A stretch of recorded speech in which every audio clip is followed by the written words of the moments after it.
Le sujet très important du moment au niveau social, c'est un cadre européen pour le salaire minimum. L'idée, c'est de dire dans tous les États membres, il doit y avoir une référence de type salaire minimum qui peut être soit conventionnel par voie d'accord collectif, c'est le cas dans certains pays du Nord notamment, soit par la loi. Mais l'idée, c'est de se dire aucun État membre ne doit être dispensé d'une notion de salaire minimum. Il y a encore un certain nombre d'États membres en Europe qui n'ont pas de référentiel du tout. Bon. Et le deuxième problème, c'est que certains sont à des niveaux tellement bas que ça en est ridicule. Et en fait, l'idée générale de tout ça, c'est de lutter contre le dumping social et de ne pas se retrouver avec des États complètement à la traîne, ce qui fait qu'on n'a pas une mobilité équitable.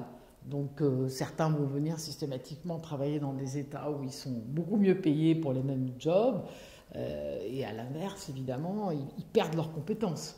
L'idée, c'est vraiment d'aller vers une convergence vers le haut, comme on dit, en termes de normes sociales. On ne va pas forcer tous les pays à avoir 60% du salaire médian en termes de salaire minimum, mais on va quand même donner des valeurs indicatives qui nous semblent les bonnes. Et deuxième point majeur, surtout inciter à négocier collectivement avec un bon taux de couverture sur les salaires.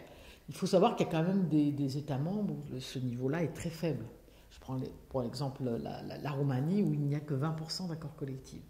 Donc les États membres, à l'issue de ces textes, devront fournir des éléments de transparence sur le nombre d'accords, progresser des indicateurs de progrès sur ce nombre d'accords et aussi sur la fixation de ce cadre pour un salaire minimum. L'idée, c'est vraiment d'augmenter les référentiels en Europe, qu'il y ait un salaire décent partout.